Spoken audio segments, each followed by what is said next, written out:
রাসূলুল্লাহ সাল্লাল্লাহু আলাইহি ওয়াসাল্লামকে জানিয়ে দিয়েছেন। কোরআনের আয়াত হচ্ছে ওয়াইয ইয়ামকুরু বিকাল্লাযীনা কাফারু ওয়াইয ইয়ামকুরু বিকাল্লাযীনা কাফারু। আল্লাহ বলছেন ইয়া রাসূলুল্লাহ ওয়াইয ইয়ামকুরু বিকাল্লাযীনা কাফারু লিইউসবিতুকা আও ইয়াকতুলুক। ওই সময়কে স্মরণ করো যখন তোমাকে মারার জন্য কাফেররা এসেছিল, তোমাকে দেশান্তর করার জন্য কিংবা তোমাকে মারার জন্য অথবা তোমাকে দেশ থেকে বের করে দেওয়ার জন্য কাফেররা এসেছিল। কারা এসেছে? কাফেররা এসেছিল। ওয়ায়ামকুরুনা ওয়ায়ামকুরুল্লাহ ওয়াল্লাহু খায়রুল মাকিরিন। দুনিয়ার সমস্ত শক্তি যদি একদিক দিয়ে যায় আর মহান আল্লাহ রাব্বুল আলামিন যেটা চাবেন সেটাই হয়ে যাবে। বলতেছে ওয়াইয ইয়ামকুরু বিকাল্লাযীনা কাফারু লিইউসবিতুকা আও ইয়াকতুলুকা আও ইয়াখরুজুক। কাফেররা যখন তোমাকে মারার জন্য, তোমাকে বিতাড়িত করার জন্য, তোমাকে দেশান্তরিত করার জন্য, তোমাকে ঘর বাড়ি ছাড়ার জন্য সেখানে গেল, তোমাকে বের করে দিবে, মনে রাখবে ওয়ায়ামকুরুনা ওয়ায়ামকুরুল্লাহ। তারা দারুন নদওয়ার মধ্যে বসে বসে এরকম ষড়যন্ত্র করে, তারা দারুন নদওয়ার মধ্যে বসে বসে পুরস্কার ঘোষণা করে, আর তোমাকে মারার জন্য ওই যে যুবকগুলো যায় তারা চক্রান্ত করতে থাকে। আর আমি কিন্তু চক্রান্ত করি না, ওয়ায়ামকুরুল্লাহ, আমি চক্রান্তের জবাব দেই। বুঝতে বলেন না সুবহানাল্লাহ? ওরা চক্রান্ত করে আর আল্লাহ তাআলা কি করেন? চক্রান্তের জবাব দেন। ওয়াল্লাহু খায়রুল মাকিরিন। সুকৌশলে কোনো কিছু করা এবং মানুষকে খুব সহজেই দমিয়ে দেওয়া, এটার জন্য সবচেয়ে উত্তম পরিকল্পনাকারীকে আল্লাহ। জোরে বলেন নাকি? হ্যাঁ, তারা ষড়যন্ত্র করেছে তোমাকে উঠিয়ে দিবে, কিন্তু আমি যেটা মনে করি এবার তারা কিন্তু তোমাকে উঠিয়ে দিতে পারবে না। রাসূলুল্লাহ সাল্লাল্লাহু আলাইহি ওয়াসাল্লামকে চতুর্দিক থেকে ঘিরিয়ে ফেললো।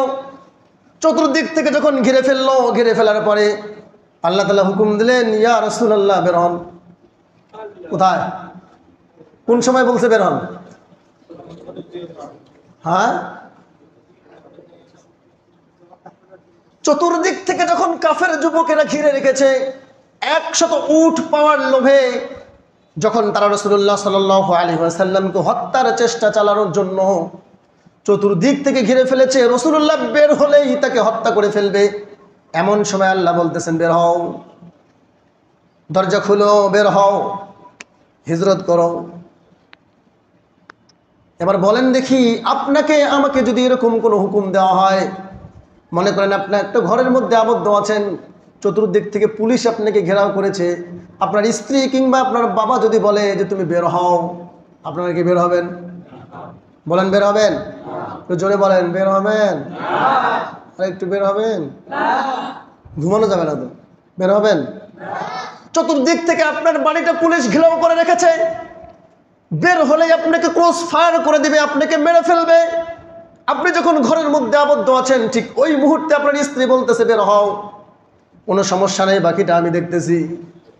আপনার বড় সন্তান বলে বাবা বের হও, বাকিটা আমি দেখতেছি। আপনার বাবা আপনাকে বোঝায় বের হও, আমি দেখতেছি। প্রত্যেকটা মানুষ আপনাকে বোঝায় বের হও, গায়ে মাথায় এরকম হাত বুলিয়ে দেয় আর বলে বাবা যাও যাও। বলেন যাবেন কিনা? কথা বলেন, যাবেন? যাবেন কেউ? যাব না। মৃত্যুর ভয় আমাদের অন্তরে আছে, কিন্তু রাসূলুল্লাহ সাল্লাল্লাহু আলাইহি ওয়াসাল্লাম এমন একজন ব্যক্তি যাকে আল্লাহ তাআলা আমাদের হেদায়েতের জন্য সৃষ্টি করেছেন, হুদাল লিন্নাস। কোরআনে কারিমে আল্লাহ বলেছেন হুদাল লিন্নাস।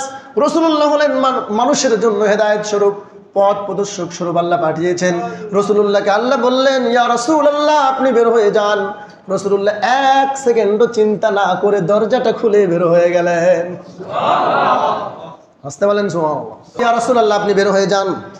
নির্দেশটা কার? আল্লাহ। জোরে বলতে হবে কার? আল্লাহ। চতুর্দিক থেকে কাফেররা বেষ্টন করে রেখেছে, বের হলেই রাসূলুল্লাহকে ধরে ফেলবে, মাথাটা কেটে দারুন নদওয়ায় নিয়ে গিয়ে 100 উট পুরস্কার গ্রহণ করবে। বলতেছে রাসূলুল্লাহকে এই মুহূর্তে আল্লাহ বললেন ইয়া রাসূলুল্লাহ আপনি বের হয়ে যান। তখন কিন্তু রাসূলুল্লাহ সাল্লাল্লাহু আলাইহি ওয়াসাল্লাম 1 সেকেন্ডও চিন্তা করলেন না, 1 সেকেন্ডও বললেন না যে আল্লাহ আপনি এটা কি বলেন, মানুষ এরকম চতুর্দিক থেকে আমাকে ঘেরাও করে রেখেছে, আমি কিভাবে বের হব? রাসূলুল্লাহ বলতেছে, না, 1 সেকেন্ডও চিন্তা করার দরকার নাই, যেহেতু আল্লাহ তাআলা আমাকে নির্দেশ দিয়েছেন, আল্লাহর নির্দেশ হয়েছে, তিনি সাথে সাথে দরজা খুলে বের হয়ে গেলেন। বের হয়ে যাওয়ার পরে এবার রাসূলুল্লাহ সাল্লাল্লাহু আলাইহি ওয়াসাল্লাম 1 মুঠ মাটি নিলেন। কয় মুঠ? বলেন না, কয় মুঠ? 1 মুঠ মাটি নেওয়ার পরে, এটা আরো বিস্তারিত ঘটনা, আমি পরে একদিন বলবো। বলতেছে মাটিটা শুধু এভাবে দিয়েছে, প্রত্যেকটা কাফের চোখগুলো ঘোষটায়। কি করে? চোখগুলো এরকম ঘোষটাইতে ঘোষটাইতে লাল করে দেয়, চোখের ব্যথা থামে না। সুবহানাল্লাহ। বলতেছে, হ্যাঁ। রাসূলুল্লাহ এবার কোন দিক দিয়ে বের হয়ে চলে গেছে, ওই কাফেরেরা টেরও পায় নাই। রাসূলুল্লাহ চলে গেলেন আবু বকরের বাড়ি। কোথায়?